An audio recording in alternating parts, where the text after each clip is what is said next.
వస్తే ప్రాబ్లం.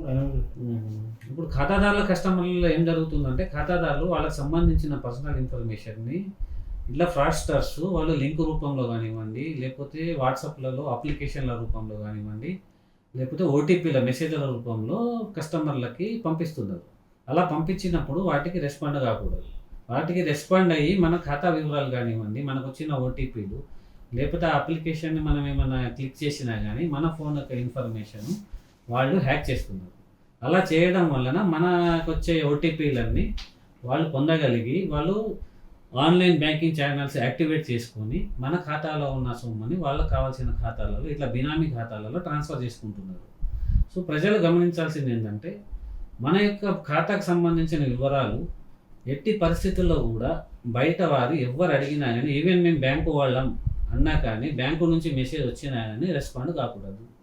ఏదన్నా మీకు డౌట్ ఉంటే మా శాఖను కన్సర్న్ శాఖని సంప్రదించి మీ డౌట్ని క్లారిఫై చేసుకోవాలి. ఇప్పుడు మెసేజ్ ఇంటర్నెట్ బ్యాంకింగ్ రిజిస్టర్ అయింది అని ఒక మెసేజ్ వచ్చింది ఏమంటే మీకు డౌట్ వచ్చేసి ఇమీడియట్గా శాఖలని సంప్రదించాలి. అప్పుడు వెంటనే మేము శాఖ వారు కూడా అలర్ట్ అయిపోయి కస్టమర్ని రక్షించడానికి మాకు కుదురుతుంది. ఇప్పుడు మనం మీ ఇన్ఫర్మేషన్ అంతా షేర్ చేసుకొని మొత్తం పైసలు పోయిన తర్వాత సహాయం చేయడం కూడా మాకు చాలా కష్టం అయిపోతుంది బ్యాంకు వాళ్ళకి. కాబట్టి ప్రజలు ఇది గమనించి వాళ్ళకి సంబంధించిన ఏ విధమైన ఇన్ఫర్మేషన్ కూడా వేరే వాళ్ళకి, ఈవెన్ వాళ్ళ కుటుంబ సభ్యుల్లో కూడా ఎంతో అవసరమైతే షేర్ చేయకూడదు. ఇది గమనించేసి జాగ్రత్తగా ఉండాలని చెప్తున్నాం.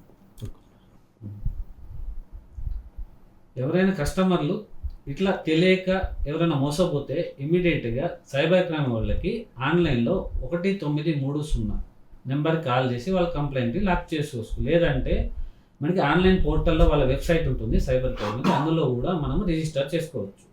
దేని వేళ మనం పోలీస్ స్టేషన్లో కూడా కంప్లైంట్ ఇస్తే వాళ్ళు కూడా సైబర్ క్రైమ్ దాంట్లో వెబ్సైట్లో కంప్లైంట్ని లాక్ చేస్తారు. సో ఎవరికైనా ఇది జరగగానే వెంటనే ఇవి మూడిట్లలో ఏదో ఒకటి చేయండి. లేదంటే వాళ్ళ శాఖను సంప్రదించి ఇమ్మీడియట్గా బ్యాంకు వారికి ఇన్ఫార్మ్ చేస్తున్నా వాళ్ళు కూడా జాగ్రత్త పడతారు. లేటెస్ట్ న్యూస్ తెలుగు మరియు ఇంగ్లీష్ అప్డేట్స్ కోసం ఇప్పుడే క్యూన్యూస్ అఫీషియల్ యాప్ని ప్లే స్టోర్ నుండి డౌన్లోడ్ చేసుకోండి. సరికొత్త సమాచారాల కోసం క్యూన్యూస్ వెబ్సైట్ని ఫాలో అవ్వండి. ఛానల్లో ప్రాంతీయ, జాతీయ, అంతర్జాతీయ వార్తలు వీక్షించండి.